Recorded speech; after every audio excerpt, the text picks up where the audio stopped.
وقت پڑھا رہا ہوں، اور یہ کلاس وہ ہے کہ میں نے 7 سال پڑھا کے ان کو پورا عالم بنایا۔ 7 نوجوان عالم دین بن گئے۔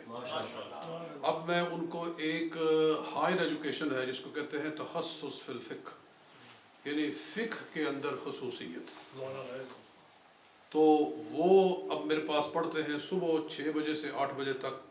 صبح جب لوگ سب سو رہے ہوتے ہیں، میٹھی نیند، اس وقت یہ نوجوان آتے ہیں میرے گھر میں، اور ہم صبح 6 بجے سے 8 بجے تک یہ کلاس ہم پڑھا رہے ہیں، جس میں میرے بچے بھی ہیں اور کچھ نوجوان دوسرے بھی اسی کلاس کو جو ہم نے پہلے 7 سال پڑھایا ہے وہ مکمل کیا ہے۔ تو اب یہ نیا کورس شروع ہوا ہے، یہ 2 سال جاری رہے گا انشاءاللہ۔ یہ بھی اپنے انتہا کو انشاءاللہ پہنچے گا تو ان کی دستار بندی کی جائے گی۔ ان میں سے ایک ہیں مولانا محمد الیاس صاحب، وہ آتے ہیں اور 5-7 منٹ میں اپنی حاضری پیش کرتے ہیں۔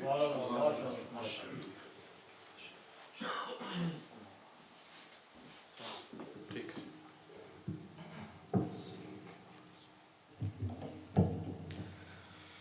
نحمده ونصلي ونسلم على رسوله الكريم، اما بعد فاعوذ باللہ من الشیطان الرجیم، بسم اللہ الرحمن الرحیم۔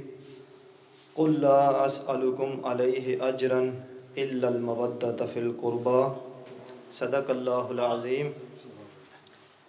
گلاں نال تے ہر کوئی لائی پھردا ہے، لا کے توڑ نبھانیاں اوکھیاں نے۔ گلاں نال تے ہر کوئی لائی پھردا ہے، لا کے توڑ نبھانیاں اوکھیاں نے۔ اصغر ہتھاں دے وچ کوہا دینا، نالے بائیں کٹانیاں اوکھیاں نے۔ تے اکبر جوان دی لاش اتے ہنجو نہ وگانیاں اوکھیاں نے۔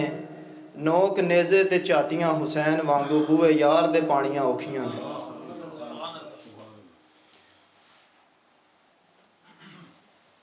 نبی کریم صلی اللہ تعالیٰ علیہ وآلہ وسلم کے گھر والوں کا جب بھی ذکر کیا جاتا ہے تو الحمدللہ رب العالمین اہل سنت کا سینہ جو ہے وہ ٹھنڈا ہوتا ہے، کیونکہ حضرت علی رضی اللہ تعالیٰ عنہ سے جب بھی پوچھا جاتا تھا آپ کے تعارف کے بارے میں تو الاحتجاج اٹھا کر دیکھیں، الاستبصار اٹھا کر دیکھیں، یہ اہل تشیع کی مشہور کتابیں ہیں۔ آپ فرمایا کرتے تھے انا اہل السنت والجماعہ، کہ میں اہل سنت و جماعت ہوں۔ اپنا تعارف یہ کرایا کرتے تھے۔ نبی کریم صلی اللہ تعالیٰ علیہ وآلہ وسلم نے ارشاد فرمایا کہ میں تم میں 2 چیزیں چھوڑ کر جا رہا ہوں، ایک قرآن اور ایک میری اہل بیت۔ یہ دونوں آپس میں سے جدا نہیں ہوں گے حتیٰ کہ قیامت قائم ہو جائے گی۔ پھر نبی کریم صلی اللہ تعالیٰ علیہ وآلہ وسلم نے ایک اور موقع پر ارشاد فرمایا کہ میں تم میں 2 چیزیں چھوڑ کر جا رہا ہوں، ایک قرآن اور ایک میری سنت۔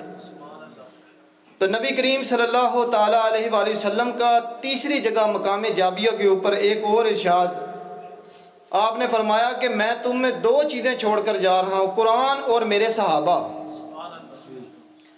اب یہ جو روایات ہیں ان کو اگر آپ اپنے سامنے، ان ساری روایتوں کو اپنے سامنے رکھیں تو آپ کے سامنے سارا مسئلہ حل ہو جائے گا۔ اس وقت یوٹیوبز کے اوپر اور طرح طرح کے فتنوں کا زمانہ ہے، کوئی کہتا ہے فلاں سچا ہے، کوئی کہتا ہے فلاں سچا ہے، کوئی کہتا ہے جی فلاں نے ٹھیک ہے، اس نے نہیں بات کی، اس نے نہیں بات کی۔ یہ مولویوں نے پہلے کیوں نہیں بتایا؟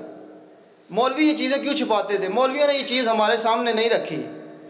یہ جو 3 رسول اللہ صلی اللہ تعالیٰ علیہ وآلہ وسلم کے ارشادات آپ کے سامنے رکھے ہیں کہ ایک تو قرآن چھوڑ کے جا رہا ہوں، دوسری جگہ سرکار نے فرمایا میں اپنے صحابہ کو چھوڑ کے جا رہا ہوں، تیسری جگہ پر نبی کریم صلی اللہ تعالیٰ علیہ وآلہ وسلم نے فرمایا کہ میں اپنی اہل بیت کو تمہارے اندر چھوڑ کر جا رہا ہوں۔ تو اگر باغور اس کا جائزہ لیا جائے کہ آج کون راہ حق پر موجود ہے تو ایک گروہ وہ بن گیا جس نے صرف اور صرف نبی کریم صلی اللہ تعالیٰ علیہ وسلم کا اتنا ارشاد مانا کہ صرف قرآن کو لے لیا کہ ہمارے لیے قرآن کافی ہے، اس کے علاوہ وہ بات کرنے کے لیے تیار نہیں ہے۔ دوسرا گروہ وہ پیدا ہوا کہ جنہوں نے صرف اور صرف کہا جی اہل بیت کا ذکر آ جائے تو باقی کسی کے ذکر کرنے کی ضرورت ہی نہیں ہے، اور وہ آج بھی ہم لوگوں کے اندر موجود ہیں۔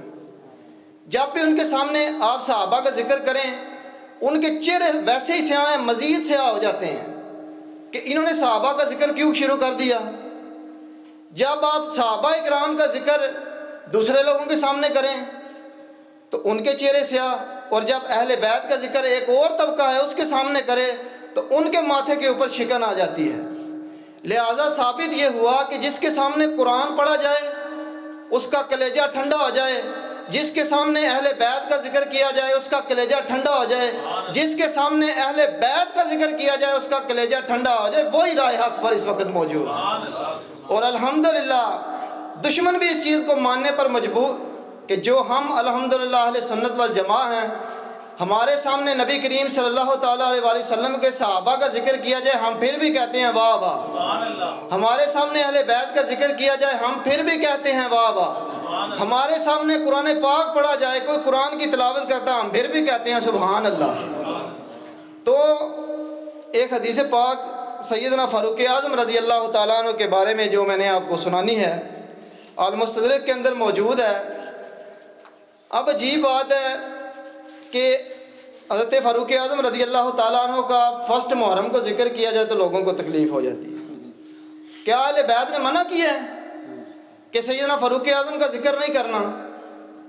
کیا سیدنا فاروق اعظم یا باقی صحابہ نے منع کیا ہے کہ محرم کے مہینے کے اندر جو ہے اہل بیت کا ذکر نہیں کرنا ہے؟ ہم نے اپنی طرف سے پھر ایک اور میں چھوٹی سی چیز آپ کے سامنے گوش گزار کروں۔ آپ نے اکثر سنا ہوگا کہ لوگ کہتے ہیں کہ جی کیا حضرت سیدنا صدیق اکبر نے کبھی کہا کہ میں مولا علی سے افضل ہوں؟ کیا سیدنا فاروق اعظم نے کبھی کہا ہے کہ میں حضرت علی سے افضل ہوں؟ میں نے کہا بالکل نہیں کہا۔ سیدنا صدیق اکبر نے کبھی نہیں کہا۔ سیدنا صدیق اکبر سے پوچھا جائے کہ آپ سب سے افضل ہیں تو وہ کہیں گے کہ میں سب سے افضل ہوں۔ سیدنا فاروق اعظم سے پوچھا جائے کہ آپ سب سے افضل ہیں سیدنا صدیق اکبر کے بعد تو وہ کہیں گے کہ میں سب سے افضل ہوں، کبھی نہیں کہیں گے۔ ہاں جو درد والی بات ہے نا وہ ہے آگے، وہ یہ ہے کہ سیدنا صدیق اکبر نے کبھی نہیں کہا کہ میں افضل ہوں، سیدنا فاروق اعظم نے کبھی نہیں کہا کہ میں افضل ہوں، لیکن مولا علی رضی اللہ تعالیٰ عنہ یہ فرمایا کرتے تھے کہ جو شخص بھی مجھے ان دونوں پر فضیلت دے گا، جو شخص بھی مجھے ان دونوں پر فضیلت دے گا تو اس کو میں حد مفتری یعنی جھوٹے کذاب کی سزا دوں گا۔ اور وہ کیا ہے؟ مفتری کی حد 80 کوڑے ہے۔ تو جو کوئی سوال کرے کہ کیا فاروق اعظم حضرت علی سے افضل ہیں؟ انہوں نے کہا جی ہاں جی فاروق اعظم حضرت علی سے افضل ہیں۔ ہاں جی آپ کو کس نے بتایا؟ کہ جی حضرت مولا علی نے بتایا۔ آپ حضرت علی کو مانتے ہیں؟ کہے گا کیوں نہیں مانتے؟ تو پھر آپ کہیں کہ آپ ان کی بات کیوں نہیں مانتے؟ اگر آپ حضرت علی کو ماننے والے ہیں تو آپ کو اسے ماننا پڑے گا جو سیدنا مولا علی رضی اللہ تعالیٰ عنہ کا امام ہے۔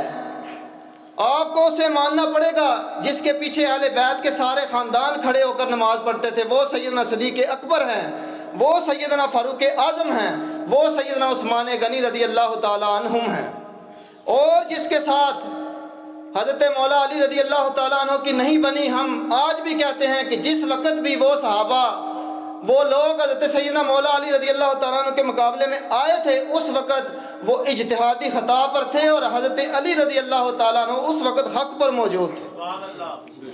اس کے بعد ہم آج بھی ان لوگوں کے ساتھ صلح کیے بیٹھے ہیں جن کے ساتھ ہمارے امام حسن رضی اللہ تعالیٰ عنہ نے صلح کی، ہم نے آج بھی ان کے ساتھ صلح کی ہوئی ہے اور کبھی زبانیں تان دراز نہیں کرتے، اور جن کے ساتھ امام حسین رضی اللہ تعالیٰ عنہ نے جنگ کی ہے ہم آج بھی ان کے اوپر لعنت بھیجتے ہیں۔ جو آج ان کے مقابلے میں کھڑا ہو اور یزیدیوں کی سپورٹ کرے یا قیامت تک جو اس کی سپورٹ میں نکلے، ہماری اس وقت بھی ان کے ساتھ جنگ تھی، ہماری آج بھی ان کے ساتھ جنگ ہے، ہماری قیامت تک ایسے لوگوں کے ساتھ جنگ رہے گی۔ روایت سیدنا فاروق اعظم رضی اللہ تعالیٰ عنہ کا کیونکہ دن منایا جاتا ہے تو لوگوں کو تکلیف ہوتی ہے۔ سیدنا فاروق اعظم رضی اللہ تعالیٰ عنہ وہ ہستی ہیں کہ جن کے اسلام لانے پر آسمان کے اوپر خوشیاں منائی گئی۔ سبحان اللہ کہہ دیں ذرا ایک مرتبہ۔ المستدرک امام حاکم رحمۃ اللہ تعالیٰ علیہ نے یہ روایت نقل فرماتے ہیں حدثنا عبداللہ ابن خراش حدثنا العوام ابن حوشبہ عن سعید بن جبیر عن ابن عباس رضی اللہ تعالی عنہما قال قال رسول اللہ صلی اللہ علیہ وسلم لما اسلم عمر آتانی جبرائیل فقال قد استبشر اہل السماء باسلام عمر۔ نبی کریم صلی اللہ تعالیٰ علیہ وسلم نے ارشاد فرمایا کہ جب عمر اسلام لے کر آئے نا، جب سرکار نے دعا فرمائی کہ یا اللہ عمر دے دے تیرے اسلام کا کام ہو جانا ہے، تو نبی علیہ السلام نے ارشاد فرمایا کہ جبریل میرے پاس آئے اور آ کر عرض کرنے لگے یا رسول اللہ صلی اللہ تعالیٰ علیہ وسلم عمر کے اسلام لانے پر آج آسمانوں کے اندر بھی خوشیاں منائی جا رہی ہیں۔ تو اللہ تعالیٰ ہمیں سیدنا فاروق اعظم، سیدنا عثمان غنی، حضرت سیدنا صدیق اکبر اور اہل بیت اطہار کے ساتھ سچی پکی الفت عطا فرمائے۔ وما علینا۔